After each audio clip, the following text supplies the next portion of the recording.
Ce qu'il a fait, ce qu'il n'a pas fait en 6 mois, Emmanuel Macron. Alors, le Premier ministre et le ministre de l'Éducation nationale viennent s'assurer du suivi des devoirs de nos chers élèves. Le problème, c'est que personne ne s'assure du suivi de leurs devoirs à eux. Heureusement qu'on ne s'assure pas du suivi des devoirs des préfets. Hein. Mais les préfets travaillent tellement bien Oui. qu'on n'a pas besoin de les surveiller. Oui, puis comme ils se notent eux-mêmes en plus. Non, c'est le ministre qui les note. Vous savez, grâce aux embouteillages et à Anne Hidalgo, je n'ai pas été flashé depuis 3 ans. Je mérite une bonne note, moi aussi. Ah oui, ça c'est sûr. Le préfet ne peut que vous féliciter. Le suivi des bonnes notes, mais on est dans un pays où on a beaucoup plus de droits que de devoirs. C'est ce que les jeunes revendiquent. Ils ont et des droits et des devoirs. Et ils ont des devoirs à faire. Et pour bien les accomplir, il faut aussi les accompagner et les aider. Attendez, on me pousse. On me retire à vous, vous vous rendez compte? On ne peut pas parler davantage. Vous parlerez tout à l'heure. Ah oui, mais je sais, je suis quelqu'un de patient. Moi, j'ai bien fait mes devoirs, hein, vous devez me répondre. Monsieur le Premier ministre, ça va? Je parle avec Madame la principale. Ah, ça c'est important. Lui aussi, c'est un bon élève. Alors, j'ai ici le bulletin de notes de l'élève Macron, très doué. Hein. On peut dire même qu'il a sauté une classe. Mais alors, il y a encore quelques failles, puisque je dois vous noter, par exemple, la prime de 3 000 € sur les enseignants de ZEP. C'est à l'étude, ça? C'est à l'étude, tout à fait. C'est une promesse, elle sera accomplie. Nous y travaillons pour la rentrée prochaine. Puis-je avoir l'honneur de vous poser une question, votre excellence? Je crois pas. Bon, dites-moi, j'espère que vous allez avoir de bonnes notes, parce que si vous redoublez, vous ne pourrez pas retourner dans votre école. Ils ne veulent plus de vous là-bas. Alors, on suit les notes un petit peu du président, aussi, depuis 6 mois. Ah, attends. Je ne vous réponds pas. Mais je suis content de vous voir ici. Ça vous fait beaucoup de bien de venir dans une belle école. Et donc, on ne peut pas vous poser de questions sur l'école, sur le suivi des devoirs, sur le... Moi, je réponds pas quand je marche comme ça. Ah, ben pourtant, vous êtes en marche maintenant. Vous devriez apprendre à répondre en marchant.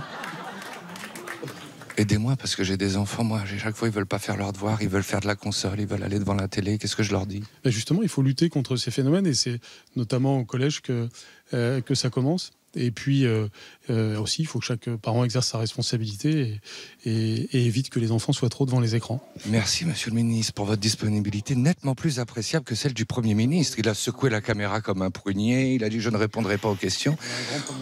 Oui, mais on sent qu'il a été jupéiste, hein, il est froid parfois. Hein. Est-ce que vous avez un lien de parenté avec Gérard Philippe, l'acteur? Non, aucun. Lui, il avait du talent. Mais vous aussi, vous en avez. Vous êtes passé de jupéiste à macroniste en 3 mois. Il en faut du talent. Ah, pardon. On sent qu'il a été jupéiste, hein. Vous trouvez ça? Et vous, on sent que vous avez été sur Canal+. Vous en avez toute l'insolence. Ça fait du chemin, on est restés tous les deux. Oui, comme 2 cloches. C'est vrai, à plus. Bonjour. On vient voir le nouveau parti de Daniel Fasquelle, c'est là. Les gaullistes sociaux. En gros, ça veut dire qu'il est centriste. Bravo. Il a une équipe et tout, hein. Vous êtes des militants, vous? Moi, je suis un sympathisant, oui. C'est bien, il démarre doucement. Moi, j'ai connu Macron, il était comme ça. Vous avez vu, ça l'a amené. Je pense que c'est le prochain Macron. Possible. On n'entend pas, faut parler plus fort. Vous n'entendiez pas bien? Non, c'est justement, je vais après aller voir son application, mais... Je vais lui dire de parler plus fort. Bah, Ah, vous avez un petit air de Brigitte Macron, vous? oh non. Vous le prenez pas mal, ouais. Parlez plus fort, monsieur Fasquelle. Les gens se plaignent à côté de moi qu'ils vous entendent pas et c'est dommage. Bon, là, il est occupé, mais on reviendra plus tard. On va faire un petit plan séquence. Suivez-moi. Parce que juste à côté, regardez qui est là. Regarde. François Baroin, Hervé Morin, Laurent Wauquiez. Vous ne venez pas soutenir le mouvement de Daniel Fasquelle, monsieur? Si, vous voulez un petit verre de Condrieu aussi? Non, je ne me laisse pas corrompre avec de l'alcool. Bonjour, monsieur Barouin. Bonjour. Je vous embête pas, je sais que vous n'aimez pas répondre à mes questions. Et on va saluer un vieux centriste qui ne peut pas soutenir les gaullistes de Daniel Fasquelle, parce que les gaullistes sociaux, c'est un peu centriste comme titre. Quand revenez-vous dans ma commune? Mais quand vous le voulez, quand vous m'invitez. Vous n'allez pas écouter ce qu'il dit? C'est dommage, vous... On travaille sur les vrais sujets. Ah oui, sur l'Europe. Alors, le pauvre Daniel Fasquelle, il est tout seul, il a des hauts dirigeants, il est... À tout à l'heure. Hein. Alors, petit défaut, petite leçon de coaching pour une première. Vous vous attendiez peut-être pas à avoir autant de militants, ils étaient 17, des sympathisants. Et votre voix ne portait pas jusqu'au fond. Voilà. Mais c'est le secret pour être écouté, parce que si vous parlez trop fort, les gens discutent entre eux. Quand vous parlez pas trop fort, tout le monde vous écoute. Ah ben alors restez chez vous, vous verrez, vous aurez la France derrière vous. Et on va marcher un peu parce que déjà que c'est ennuyé de manière statique, si en plus on crée pas de mouvement, ça va être terrible. Dites-moi, les gaullistes sociaux, finalement c'est quoi? C'est comme du Mélenchon libéral, ça n'a pas de sens dans le titre. Non, pas du tout, au contraire. D'abord, il y a une vraie filiation. Il y avait les républicains sociaux au départ, il y a eu Servan-Schreiber, Philippe Séguin. À travers le mot gaulliste, on doit réhabiliter le rôle de l'État. Et puis sociaux, parce qu'il faut s'adresser à nouveau aux classes populaires. Contrairement à Emmanuel Macron. Contrairement à Emmanuel Macron. Il n'empêche que là, cette semaine, on peut le dire ensemble, il a été à Roubaix, il a montré qu'il avait une politique aussi sociale. Quand même. Ça suffit pas, faire un petit tour dans les banlieues, ça suffit pas pour avoir une politique sociale. La République, l'État va à nouveau intervenir dans les banlieues. Ça n'était pas le cas avec Nicolas Sarkozy, bien qu'il l'ait promis. Oui, mais à culpa, Daniel. Et ça n'était pas le cas avec François Hollande non plus. Mais Macron, il se promène dans les banlieues, mais il propose rien de nouveau pour les banlieues. Si, il propose justement des trucs, je sais pas encore quoi. Bien, ouais, on va boire un coup. Attends. Comme il n'a pas pu se présenter à l'élection des Républicains, il a monté son propre mouvement, comme ça il est président tout de suite. Il a gagné du temps. Il a raison, c'est plein de bon sens. D'ailleurs, il faut que j'y pense. C'est vrai. On a un despote. À tout à l'heure. Je lui ai dit, parle plus fort, on t'entend pas. Brigitte est furieuse. Ce serait même meilleur pour ça. Charisme. Oui, son charisme, exactement. Vous trouvez qu'il a plus de charisme ou moins qu'Emmanuel Macron? Je veux même pas comparer. Et à Laurent Wauquiez? Ah, là vous me touchez au point faible alors. Tiens, Brigitte. Je l'appelle Brigitte parce qu'elle a la même coupe que Brigitte Macron. Alors, vous vouliez savoir, parce que je t'explique le cas de cette militante. J'essaye de te ramener du monde. Alors, donc madame, elle aime bien Laurent Wauquiez, elle est un petit faible. Elle supporte pas Emmanuel Macron. Elle déteste qu'on dise qu'elle a la même coupe que Brigitte. Mais en même temps, elle s'intéressait à toi. Elle est venue par curiosité parce que ton invitation était un peu ambiguë, m'a-t-elle dit. On ne savait pas... Exactement ça. Toutes ces cellules-là, qu'est-ce que ça va donner quand on aura notre président de DLR? Quand il va y en avoir un. Le président des Républicains, il sera bien content d'avoir des gens qui travaillent sur le fond, qui apportent des idées aux Républicains. Oui, bien sûr. Mais à ce moment-là, il faut que tout le monde pense pareil. Enfin, Tiens-le, je vais manger des cacahuètes. Non, mais ça, je voulais vous poser la question quand même, parce que il ne faut pas qu'il y ait de dissidence. Il n'y aura pas de dissidence. Il y a déjà plein de gens qui ne pensent pas exactement comme... C'est pas gêné, on n'est pas obligé de... C'est pas gênant, on n'est pas obligé de tous penser la même chose. L'essentiel, c'est qu'à la fin, on se met d'accord. C'est de me piquer ma place, hein. Va-t'en. Ça y est, je repars convaincu. Daniel, viens voir, je vais te réconcilier. Moi, je veux être utile. Il faut te réconcilier avec... Tu veux le rassemblement de la droite. Voilà. Bien, toi. Ouais, voilà. François Baroin, Laurent Wauquiez, ces petites discordes, ça ne marche pas. Je te présente à eux, d'accord? D'accord, très bien, entendu. Daniel Fasquelle et Laurent Wauquiez réunis. On ne sait toujours pas si la droite est unie, mais en tout cas, ils dînent au même endroit.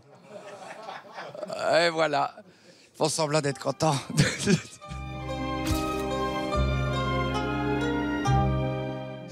Je vous emmène à la Cité du Cinéma pour découvrir la voiture autonome. Ah, c'est cool.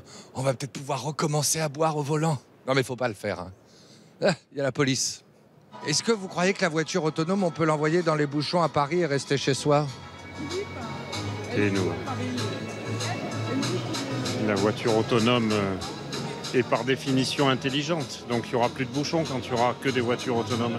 Même avec Anne Hidalgo, vous croyez? Mais pourquoi s'obstiner à vouloir faire progresser la voiture alors qu'Anne Hidalgo ne veut plus de voiture? Il faut de tout pour faire un monde. Est-ce que vous croyez que la voiture autonome est une voiture macroniste qui va seule à l'Élysée sans parti, par exemple? C'est une bonne définition. Bonjour Madame la Ministre. Enchantée, vous êtes Madame Borne? Absolument. Avec un nom pareil, vous deviez avoir le ministère des Transports. Hein. Tout à fait ça. Je pense que c'est ça qui a présidé au choix, en fait. Alors, est-ce qu'avec la voiture autonome, bon, c'est une question qui pourra vous sembler peut-être un peu vicieuse, mais on aura le droit de reboire au volant vu qu'on ne conduit pas? Ah ben, je pense que ça sert aussi à ça. Donc l'avenir encourage au vice. On va pas dire ça comme ça, mais en tout cas, ça lève un problème. Je pense que c'est compatible, vous voyez, de faire comme on le fait dans toutes les grandes métropoles du monde, moins de voitures individuelles et beaucoup de solutions nouvelles, beaucoup de solutions de nouvelle mobilité, comme les navettes autonomes et comme les robotaxis qu'on va voir aujourd'hui. Vous voyez, par exemple, la voiture autonome, elle a de la place pour rouler. On se croirait carrément sur les quais à Paris.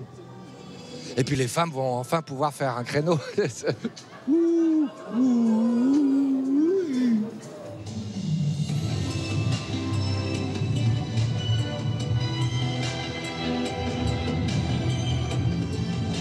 hallucinant. Il est trop mignon, Jacques Mézard, il a un petit côté droupi. You know what? I'm happy. On a des émotions positives depuis qu'Emmanuel Macron est là, on le dit. On en profite que vous soyez positif. Ce qui est rare et cher. Mais je suis pas si cher que ça en ce moment. On va pouvoir refaire plein de choses, il va falloir changer toutes les lois, on va pouvoir téléphoner au portable. Oui, non, mais c'est possible. Dans les transports en commun aussi, hein. Je ne sais pas si vous êtes au courant. Ah oui, oui. Dans le bus, vous le faites déjà, je pense. On Hein. va pouvoir avoir des relations sexuelles. Écoutez, c'est votre responsabilité. Hein. Mais il y aura des vides teintées, j'espère. Il y aura peut-être des modèles, on verra. Merci de penser à nous. C'est plus pour Marseille que pour Paris, je pense. D'ailleurs, elle est aux couleurs de l'OM. À Paris, ils ont bien compris que c'était impossible. You know what, Mr. Mézard? I'm happy. Like you. Non, dites-moi, vous qui êtes ministre de la cohésion entre les régions, est-ce que cette voiture autonome pourra rouler avec les autres voitures? Avec justement des anciens conducteurs, les vieilles méthodes? Mais bien sûr, vous savez, c'est une révolution tranquille. Oh oui, la force tranquille, ça me rappelle Mitterrand, comme quoi il y avait vraiment des points communs avec Macron.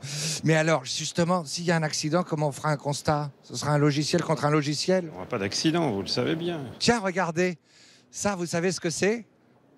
C'est la machine à rêve. C'est la machine qu'avait Benoît Hamon pendant la présidentielle. Ce soir, le rêve est devenu réalité. Une dernière question et je m'en vais. Non mais excusez-moi parce que j'ai réfléchi là, on s'enthousiasme sur cette voiture autonome. Mais n'empêche qu'il n'y aura plus de guerre entre taxi et Uber grâce à elle. Oui, je pense que c'est pas tout à fait pour demain, mais voilà, c'est une façon de régler la guerre, effectivement. Et vous aurez plus de chauffeur non plus. Je pense qu'on en a pour un petit moment. Bon ben j'ai sauvé votre emploi, monsieur. Bon voyage.